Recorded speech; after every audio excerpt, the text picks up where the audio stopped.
Bonsoir à tous. Aujourd'hui, nous allons encore continuer notre série de vidéos. Pour cette fois-ci, comme nous l'avons annoncé dans la vidéo précédente, que prochainement, nous allons voir euh, comment est-ce que vous pouvez enregistrer les matières de l'établissement. Il faut noter que nous avons classé les matières en trois grandes catégories. Il y a les catégories littéraires, et la catégorie scientifique, et ensuite la catégorie, je peux dire, autre matière. Alors, sans plus tarder, nous allons voir l'interface de travail. Donc, moi, j'ai déjà fait entrer mes mots de passe et notre utilisateur et me connecter. Donc, directement, nous allons passer au niveau de l'interface du travail. Alors, pour pour enregistrer les, les matières de l'établissement, comme je viens de le dire, que nous l'avons structuré en trois groupes, en trois catégories. Donc, vous voyez ici, ce sont les catégories. Vous allez voir en bas ici, on a dit matière. Donc, on a la littérature, on a autre matière et les matières scientifiques ou techniques. Alors, nous allons passer au niveau des matières. On va enregistrer tout. Vous allez voir comment ça s'enregistre quand même, hein. Je viens ici et j'appuie sur enregistrer. Je voudrais aussi mentionner que ici, vous allez enregistrer les matières sans tenir compte de, de, des classes. C'est tout ce que les élèves font dans l'établissement. Vous allez enregistrer ça ici. Bon, je donne un exemple ici. Tout ce que les élèves font en matière de littérature, vous les enregistrez ici. Tout, indépendamment des classes. C'est bon. Maintenant, c'est au niveau de matière plus classe que vous allez essayer de classer les matières que la classe fait et tout. Donc, vous n'ayez pas peur d'enregistrer tout à ce niveau. Donc, moi, je vais faire l'exemple. Vous allez voir, j'appuie sur littérature. Bien évidemment, c'est sous l'onglet accueil.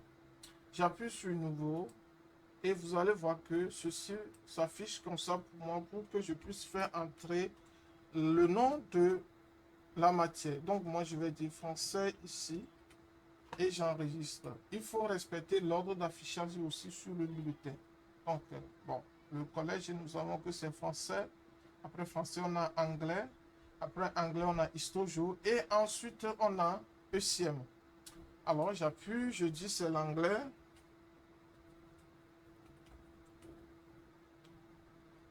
J'enregistre, je reviens, c'est histo-géo, histo-géo, histo-géo. Et ensuite, on a ECM. ECM. Voilà. Ça, je viens d'enregistrer les matières littéraires. Il se peut que j'ai fait une erreur quelque part et je veux modifier. Il suffit de venir sur sélectionner la ligne et j'appuie sur modifier. Vous allez voir que, et par exemple, si je mets T ici, par exemple, et je valide, vous allez voir que T va s'afficher. Donc, voilà comment est-ce que vous pouvez faire la modification au niveau d'enregistrement des matières. Pour la suppression, c'est pareil, vous sélectionnez la ligne et vous appuyez sur le bouton supprimer. Et vous allez voir que ça va supprimer la matière là, du lot. Ok, maintenant passons au niveau de la matière, les matières techniques ou scientifiques.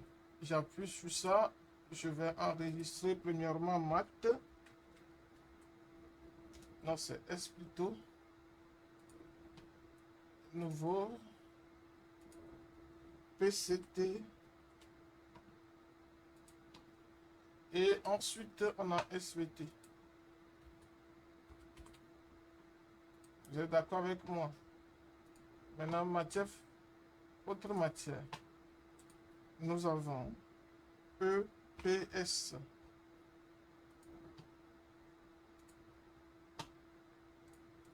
Je peux dire dessin. Et voilà, je viens d'enregistrer les matières.